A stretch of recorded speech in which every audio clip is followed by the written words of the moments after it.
யாரா சௌந்தர்யா அவர்கள் வந்து பியூட்டி வித் நோ பிரெயின்ஸ் அப்படின்னு சொன்னது?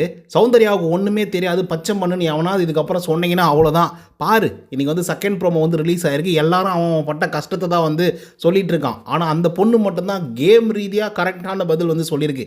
அதுவும் குறிப்பாக வின்னர் யார் என்பதை நோக்கியே வந்து அனைவரும் செயல்பட்டார்கள் என்பதை புரிந்து வைத்திருக்கிறார்கள் சௌந்தர்யா அவர்கள். அந்த பொண்ணை போய் தெளிவில்லை, ஒன்றும் தெரியல, க்யூட் மட்டும் தான் இருக்குது, பியூட்டி மட்டும் தான் இருக்குது அப்படின்னு சொல்லி நீங்கள் கலாய்ச்சிட்டு இருக்கீங்க. ஓகே கைஸ், இன்னைக்கான செகண்ட் ப்ரோமோ வந்து ரிலீஸ் ஆயிருக்கு. அதை பற்றின ஒரு சின்ன விமர்சனம் இந்த வீடியோவில் முழுசாக பார்க்கலாம். ஸோ இந்த வீடியோ போகிறதுக்கு முன்னாடி வழக்கம் போல் சப்ஸ்கிரைப் பண்ணாதவங்க சப்ஸ்கிரைப் பண்ணிச்சுக்கோங்க, லைக் போட்டு வீடியோ பாருங்கள். வாங்க இன்ற வீடியோக்கள் வந்து போகலாம். விஜய் சேதுபதி அவர்கள் ஒரு சிறப்பான கேள்வி வந்து கேட்டிருக்காப்புல. அது என்னென்னா, இந்த எக்ஸ் கண்டஸ்டன்ட் எல்லாம் வந்து உங்களை வறுத்தெடுத்தாங்கல்ல, நீங்கள் உங்களுக்கு ஒரு சான்ஸ் கிடைத்தா நீங்கள் வந்து அவங்கள வந்து வறுத்தெடுக்கணும்ல, நீங்கள் என்ன ஃபீல் பண்ணுறீங்க அவங்க வந்த உடனே அப்படின்னு சொல்லி கேட்கும்போது நம்ம ஜாக்லின் அக்கா சூப்பராக சொல்கிறாங்க. என்ன சொல்கிறாங்க அப்படின்னா, வரும்போதே அப்படியே டஜா புஜான்னு வந்து சுட்டு தள்ளிட்டு வர்ற மாதிரி வந்து வந்தாப்பில் அர்ணவ் அவர்கள். ஆனால் உள்ளே வந்ததுக்கப்புறம் ஜெப்ரியை பற்றி, சத்யாவை பற்றி அது இதுன்னு வந்து சொன்னார். அதுக்கப்புறம் போக போக போக போக அந்த மனுஷன் எங்கே இருந்தாருன்னு கூட வந்து தெரியல, அந்தளவுக்கு டைலூட் ஆகிட்டாங்க அப்படின்னு சொல்லிட்டு ஜாக்லின் வந்து சொல்கிறாங்க. அப்புறம் அருண் பிரசாத் கிட்ட அது வந்து போகுது. அருண் பிரசாத் என்ன சொல்கிறார் அப்படின்னா, இவங்க பேசி பேசி தீர்ந்து போச்சு கண்டென்ட்லாம்.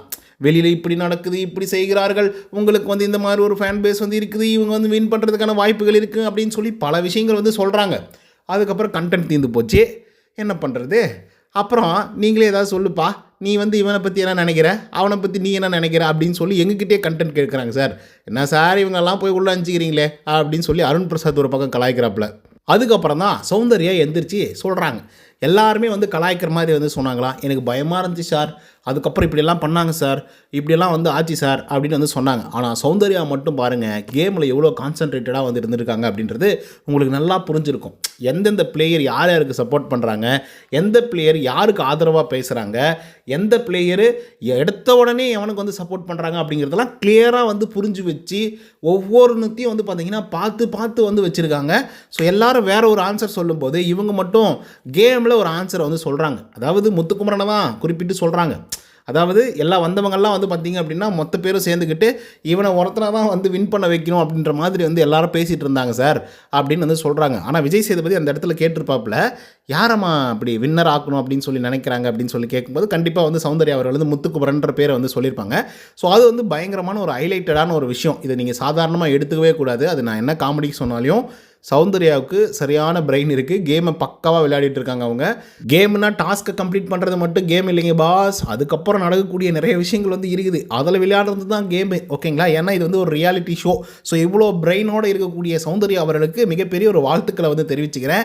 அதனால் இதுக்கப்புறம் எவனாவது அந்த பொண்ணுக்கு ஒன்றும் தெரியல, மண்ணு மூட்டை அப்படிங்கிற மாதிரிலாம் அவங்களுடைய பிஆர்ஸை எவனாவது கதறினீங்கன்னு வச்சுக்கோங்க, பொழந்து எடுத்துருவேன். அதுக்கடுத்தா முத்துக்குமரன். அதாவது எத்தனை கல்கள் வந்தாலும் எப்படி அமைதியாக இருக்கிறதுன்றதை இந்த இடத்துல கற்றுக்கிட்டேன் சார், அதனால் பிக் பாஸ்க்கு நான் நன்றி சொல்கிறேன் அப்படிங்கிற மாதிரி முத்துக்குமரன் அவர்கள் வந்து நன்றி சொல்லியிருக்காப்புல. ஸோ அதோட அந்த ப்ரோமோ வந்து முடியுது. அதனால் வந்து எக்ஸ் கண்டஸ்டண்ட்டுகளுக்கு இன்றைக்கி செம்மையான பழுன்னு பழக்க போகுது அப்படின்ற மாதிரி தான் வந்து தோணுது. குறிப்பாக வந்து ரவீந்தர், அதுக்கப்புறம் சாச்சனா, அதுக்கப்புறம் நம்முடைய அர்ணவ், ஸோ இவங்களுக்கெல்லாம் டோஸ் வந்து இருக்க போது பொறுத்து தான் பார்க்கணும். ஸோ இதை பற்றின உங்களோட கருத்துக்கள் என்ன அப்படிங்கிறத கமெண்ட்ஸில் சொல்லுங்கள். இந்த வீடியோ பிடிச்சிருந்தா லைக் அண்ட் சப்ஸ்கிரைப் பண்ணிக்கோங்க. நன்றி, வணக்கம்.